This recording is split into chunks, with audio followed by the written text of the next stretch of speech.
उभाटा गटामध्ये संजय राऊत विरुद्ध उद्धव ठाकरे हा सामना जोरात रंगतोय.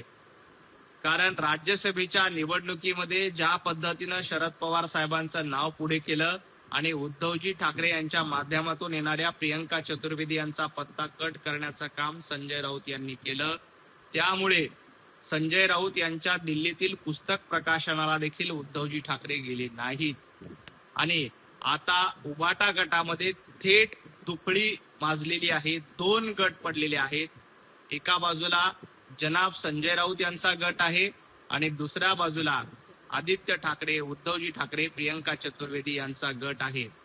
उभाटा गटातली ही गटबाजी आता चव्हाट्यावर आली आहे आणि संजय राऊत विरुद्ध उभाटा गट अशा पद्धतीचा सामना बघायला मिळतो. येणाऱ्या काळामध्ये संजय राऊत उभाटा गटाला सोडचिठ्ठी देऊन निश्चितपणे काँग्रेसमध्ये प्रवेश करतील. कारण राज्यसभेची खासदारकी मिळवण्यासाठी त्यांना काँग्रेसची गरज लागणार आहे. कारण संजय राऊतांना याची पूर्ण कल्पना आली आहे की उद्धवजी ठाकरे संजय राऊत यांना पुन्हा राज्यसभेची खासदारकी देणार नाहीत. त्यामुळे संजय राऊत आता काँग्रेसच्या वळसणीला जाऊन बसतील. भारतीय जनता पार्टीमुळे हिंदुत्वाचं अधपतन झालंय असा दावा जनाब संजय राऊत करतात. अहो, संजय राऊत हिंदुत्वाची फारकत घेऊन जे औरंगजेब फॅन क्लब चालवतायत त्यांनी भारतीय जनता पार्टीवर टीका करू नये.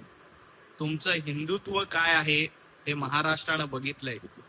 तुमच्या हिंदुत्वामुळे आणि तुमच्या ढोंगबाजामुळे तुम्ही काँग्रेसच्या मांडीला मांडी लावून बसलात.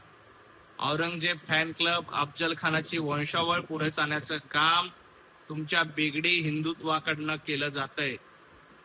वंदनीय हिंदू हृदय सम्राट बाळासाहेब ठाकरे यांचं हिंदुत्व तुम्ही सोडून दिलं आणि सोनिया गांधींच्या चरणी लीन झालात.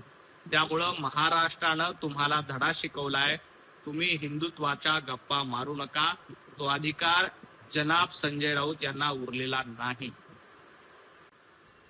जनाब संजय राऊत, तुमचा जन्म शिवसेना वाढवण्यासाठी झाला का संपवण्यासाठी झालाय हे महाराष्ट्रानं बघितलंय. उभाटा गटाला संपवण्याची सुपारी तुम्ही काँग्रेसकडनं घेतलीये आणि रोज वायफळ बडबड करून उभाटा गटाला संपवण्याचं काम, उभाटा गटाचं अस्तित्व महाराष्ट्रातनं पुसण्याचं काम संजय राऊत यांच्या मार्फत केलं जात आहे. त्यामुळे माझा जन्म शिवसेनेमध्ये झाला, जन्मापासून मी शिवसेनेत आहे असा जो हास्यास्पद दावा करतायत ना, तो बघून महाराष्ट्राला हास्य जत्रा आठवते. कारण तुम्ही स्वतः शिवसेनेच्या विरोधामध्ये काय काय लेख लिहिले होते हे महाराष्ट्रानं वाचलेले आहेत. आणि तुम्ही आता उभाटा गटाला कायमचं महाराष्ट्रातून हद्दपार करण्याचं काम घेतलेलं आहे आणि उभाटाला गटाला संपवण्याची सुपारी घेतलेली आहे. आणि त्यामुळं तुमचा जन्म शिवसेना वाढवण्यासाठी नाही तर उभाटा गट संपवण्यासाठी झालाय हे महाराष्ट्रानं पूर्त ओळखलंय. येणाऱ्या काळामध्ये तुम्ही उभाटा गट संपूर्णपणे संपवल्याशिवाय राहणार नाहीत.